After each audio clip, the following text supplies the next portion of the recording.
ایک ابھی کچھ دن پہلے کی نیوز ہے، 2-4 دن پہلے کی نیوز ہے، کسی برقعے والی لڑکی کو کسی داڑھی ٹوپی والے لڑکے نے ایک غیر مسلم کے ساتھ دیکھا تو اس کا خون کھول گیا، اس کا ہاتھ اٹھ گیا، پلس اس پہ کیس ہو گیا، وہ جیل چلا گیا۔ میں ایک سوال بیٹیوں سے پوچھنا چاہتا ہوں، آپ کے قدم آخر ایسے کیوں اٹھتے ہیں جس کی وجہ سے غیرت مند بھائی کے خون میں ابال آ جاتا ہے؟ آخر کب تک تم اپنے بھائیوں کی تباہی کا سبب بنتی رہو گے؟ آخر وہ کون سا دن آئے گا جب تم بھی اپنے کنیز فاطمہ زہرا ہونے کا حق ادا کر کے دکھاؤ گے؟ میں تم سے پوچھنا چاہتا ہوں، آخر اگر تمہیں شریعت کی حدیں توڑنی ہے تو پھر تمہیں نقاب پہننے کا حق کس نے دیا ہے؟ پھر تمہیں برقع پہننے کا حق کس نے دیا ہے؟ نقاب پہننے کا حق اس کو ہے کہ جس کے کردار میں خاتون جنت کے جلوے نظر آئے اور گفتار میں مصطفیٰ جان رحمت کی سیرت نظر آئے۔ زندہ باد آج ہو کیا گیا؟ جس گاڑی کے پیچھے دیکھو کوئی نقاب والی، جس ہوٹل میں پکڑی جاتی ہے نقاب والی، کم سے کم اس لباس کو تو بخش دو جو غیروں میں اور اسلام کی شہزادیوں میں فرق پیدا کرتا ہے۔ اگر تم نے غیرت کی چادر اتار دی ہے تو کیا فرق پڑتا ہے 3-4 میٹر کا کپڑا پہنو یا نہ پہنو؟ آج ہم کہاں کھڑے ہو گیا کر کے؟ معاف کیجیے گا، اگر کسی عالم سے ذرہ برابر بھول ہو جاتی ہے پوری قوم پیچھے پڑ جاتی ہے اس کے آخر کا۔ اور ہم نے جو ستم کیے ہیں، آج بے غیرتی کی انتہا ہو گئی۔ آج بیٹی بھاگتی ہے، صبح مسجد میں جا کے باپ کہتا جی میں کیا کروں، مجھے کیا مطلب، گئی تو گئی۔ اگر مولوی ننگے سر پانی پی لے تو پوری قوم کی تباہی کا مٹکا اس کے سر پھوڑ دیا جاتا ہے کہ قوم ان کی وجہ سے برباد ہے۔ نہیں، خدا کی قسم، قوم جب برباد ہو رہی ہے وہ آپ کی تربیت کی بنیاد پہ برباد ہو رہی ہے۔ آج بے غیرتی کی انتہائی ندی تو کیا ہے کہ کل رات بیٹی بھاگی ہے، نکلتے ہی صبح کا سورج باپ کہتا ہے میں کیا کر سکتا تھا، میں نے پالا پوسا، چلی گئی لو میں اعلان کر دیتا ہوں، اس سے میرا کوئی رشتہ نہیں ہے۔ یہ اعلان دکھاوے کے لیے کیا جاتا ہے۔ معاف کیجیے گا، ہم اسے غیرت نہیں کہتے ہیں، ہم تو اسے بے غیرتی کہتے ہیں۔ آپ کی تربیت میں یہ کمی کہاں سے آ گئی ہے؟ یقیناً یہ آپ کے غلط لقموں کا نتیجہ ہو سکتا ہے۔ اگر آپ کی بیٹی آپ کے منہ پہ گالی پوچھ کے جاتی ہے تو خطا بیٹی کی نہیں ہے، خطا آپ کی بھی ہے، کیونکہ جب بیٹی نے ہوش سنبھالا تھا آپ نے دنیا اور سماج کے حساب سے اس کو ننگے کپڑے پہنائے تھے۔ کاش کیا کہ اچھا ہوتا جب تم نے بیٹی کو پہلا جوڑا لا کر کے دیا تھا تو آپ آستینوں والا نگی، بتیوں والا نگی، بنیان والا نگی، بلکہ پورا آستین والا، گردن گلے والا، پورے سر کو چھپانے والا لا کے اگر لباس دے دیا ہوتا اور بیٹی کو بچپن میں سکھا کے بیٹی دنیا کو دیکھ کے زندگی نہ گزار، اگر زندگی گزارنی ہے تو خاتون جنت فاطمہ زہرا کو دیکھ کے گزارنی ہے۔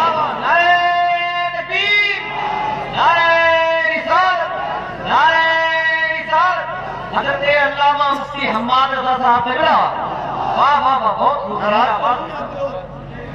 خدا کے واسطے نوجوانوں، کوئی مولوی آپ کے دروازے پر پہرا دینے نہیں آئے، اور نہ یہ ڈیوٹی ہے کہ نماز بھی پڑھائے اور آپ کے دروازے پر بیٹھ کر پہرا دے۔ اپنے گھر کا پہرا دار آپ کو بننا پڑے گا۔ جو غیرت مردہ ہو گئی ہے انہیں زندہ کرنا پڑے گا، انہیں زندہ کرنا پڑے گا۔ آج سے تقریباً 25-30 سال پہلے باپ کی غیرت کا عالم یہ ہوتا تھا، اگر بیٹی کو طلاق ہو جاتی تھی تو 8 دن گھر سے نہیں نکلتا تھا۔ یہ حال ہوتا تھا باپ کی غیرت کا۔ آج باپ کھڑے ہو کے کہہ رہے چھوڑ میری بیٹی کو، تو ہوتا کون ہے؟ چھوڑ میری بیٹی کو۔ اس سے بڑی بے غیرتی اور کیا سکتی ہے؟ اس سے بڑی بے حیائی کیا سکتی ہے؟ سوچے تو صحیح، ہم یا یہ پوری جماعت یا اتنی اور لوگ کسی ایک بستی میں جا کے اکٹھے ہو جائیں پھر بھی کسی کے گھر پہ پہرا نہیں دے سکتے۔ اور یاد رکھیے، جب غیرت کی دیواریں گر جاتی ہیں نا تو پھر سیمنٹ کی دیواروں سے عزتوں کی حفاظت نہیں ہوا کرتی ہے۔ ہاں، اگر غیرت کی سرحدیں اونچی ہوں گی تو پھر خدا کی قسم کسی دیوار کی ضرورت نہیں پڑ سکتی ہے۔ یہ ضروری ہے ابھی قاری صاحب قبلہ نے مولانا مزکر صاحب قبلہ نے ابھی ایک حال بتایا تھا ایک بیٹی کا کہ جس کے سامنے قرآن کی بے حرمتی کرنے کی کوشش کی گئی تھی کہ آج وہ غیرت والی بیٹیاں ہیں. آج ایک کلمہ پڑھنے والا کہتا بہن سے تیرا کیا رشتہ, تو وہ کہتی تو ہوتا کون ہے مجھے روکنے والا, میرا جسم میری مرضی, میں جوان ہوں اپنی مرضی کی مالک ہوں. نہ بیٹی تجھ سے کس نے کہہ دیا, جب تم نے کہہ دیا لا الہ الا اللہ تو نہ جسم کے تم مالک رہے نہ زندگی کے تم مالک رہے. روٹی ضرور کھاؤ گے لیکن زندگی تمہیں مصطفیٰ کے فرمان کے مطابق گزارنی پڑے. یہ جنت کسی تھالی میں رکھا ہوا نوالا نہیں, تو جس کا ہاتھ پہنچے گا اٹھا لے گا. جنت اسی کو ملے گی جس سے خدا بھی راضی ہوگا, مدینے والا مصطفیٰ بھی راضی ہوگا. اس لیے اسے حاصل کرنے کے لیے قربانیاں پیش کرنا پڑے گا. آج بیٹی کہہ دیتی ہے تم کون ہوتے ہو سمجھانے والے, کون ہوتے ہو تم سنانے والے, کون ہوتے ہو تم روکنے والے, میری مرضی. کتنی بہنوں نے سگے بھائیوں کے خلاف مقدمہ کر دیا. میری بیٹی تجھے غیرت کا واسطہ ہے, جب بھی تیرے قدم بہکنے لگ جائیں کسی کو دیکھنا یا نہ دیکھنا. تیرے بھائی نے پوری زندگی تیرے لیے پردیس میں کاٹ دی, بھلے اس کے اس جدائی کا خیال نہ آئے. تیرے باپ نے پوری زندگی مزدوری میں اس لیے کاٹ دی تاکہ میری بیٹی کو کسی کے برتن نہ دھونے پڑے. بھلے باپ کی اس قربانی کا تجھے خیال آئے یا نہ آئے, ماں نے تجھے اٹھا اٹھا کے کھانے کھلائے. بھلے ماں کی ممتا کا تجھے پاس رہے یا نہ رہے, اگر تیرے قدم بہکنے لگ جائے تو کچھ یاد کرنا یا نہ کرنا, مگر زہرا کے بابا کی قربانیاں یاد کر لینا, حسنین کے نانا کی قربانیاں یاد کر لینا. اگر بھول گئی ہو تاریخ کا یہ بات تو میں تمہیں یاد دلا ہوں, تمہاری تو اوقات کچھ بھی نہ تھی. اسی ہندوستان کے اندر تمہیں شوہر کی چتا پہ زندہ جلا دیا جاتا تھا. اگر جینے کا ادھیکار کسی نے دیا ہے تو اسلام نے دیا ہے. جب تم پیدا ہوتی تھی تو پیدا ہوتے ہی تمہیں قتل کر دیا جاتا تھا, تمہیں منحوس سمجھا جاتا تھا. میرے نبی نے آ کر کے سیدہ کائنات سیدہ طیبہ طاہرہ عابدہ ساجدہ تقیہ نقیہ راکعہ ساجدہ حافظہ قاریہ عالمہ فاضلہ سیدہ کائنات خاتون جنت فاطمہ زہرا کو سینے سے لگا کے کہا تھا فاطمہ میرے جگر کا ٹکڑا ہے. جب سے آقا نے کہا ہے فاطمہ میرے جگر کا ٹکڑا ہے, ہر باپ بیٹی کو سینے سے لگا کے فخر سے کہتا لوگوں جیسے فاطمہ نبی کے جگر کا ٹکڑا ہے, میری بیٹی آج میرے جگر کا ٹکڑا بن گئی. نعرہ تکبیر, نعرہ رسالت, علماء اہل سنت حضرت علامہ مفتی حماد رضا صاحب قبلہ, جشن غوث الورا کانفرنس, جشن دستار بندی. واہ واہ واہ, بڑی عزت ہے میرے نبی نے عطا کی میری بیٹی. اور سن, یہ 5 لاکھ جو ایک کمیٹی دیتی ہے نا کسی بھی مسلم لڑکی کو بھگانے کا, یہ 5 لاکھ کی کوئی اوقات نہیں. رب نے جنت میں تیرے لیے وہ انعامات رکھے ہیں, تو رب کو راضی کر کے جنت آ تو صحیح. اس کی رحمت کہتی ہے کہ اگر تجھے حوروں سے حسین نہ بنا دوں تو بات کرنا. یہ تو رب کی رحمت کہتی ہے. تو کالی ہے, تجھ پہ کوئی نظر نہیں ڈالتا, تجھے نکاح کے قابل کوئی نہیں سمجھتا. وہ کہ اس کی رحمت کہتی تو مجھے سجدے کر کے راضی کر لے, میں تجھے جنت میں حسن عطا کر کے راضی کر دوں گا. اس سے بڑی نعمت کی در ملے گی. یہ 5 لاکھ 6 لاکھ کتنے دن چل سکتے ہیں, اور رزلٹ اچھا نہیں ہے, رزلٹ اچھا نہیں ہے. میرا جسم میری مرضی, تو ہوتی کون ہے, ہوتی کون ہے. کتنی بیٹیاں سوشل میڈیا پہ آتے رو رہی ہیں, ہم گھر آنا چاہتے ہیں, تو ہمیں لے لو, ہمیں بلا لو. کتنی بیٹیوں کے ساتھ ستم ہوتے ہوئے آج سوشل میڈیا کا دور ہے, دنیا دیکھ کر کے اندھی ہو گئی ہے. ان کے ساتھ جا رہی ہو جو تمہیں یوز کرنے کے بعد کوئی ٹرین کی پٹری پہ پھینک دے گا, کوئی ٹکڑے کر کے بیگ میں فٹ کر کے پھینک دے گا, کوئی تمہارا قیمہ بنا کے نالے میں ڈال دے گا, کوئی تمہیں فریج میں پیک کر دے گا, کوئی تمہیں کتوں کو کھلا دے گا, کوئی تمہاری بوٹیاں سمندر میں ڈال دے گا. ان پہ بھروسہ کر کے کہتی ہو ہمارا جسم ہماری مرضی ہے. آج تجھے بتاؤں میرے نبی نے تجھ سے کتنا پیار کیا ہے. صحابہ فرماتے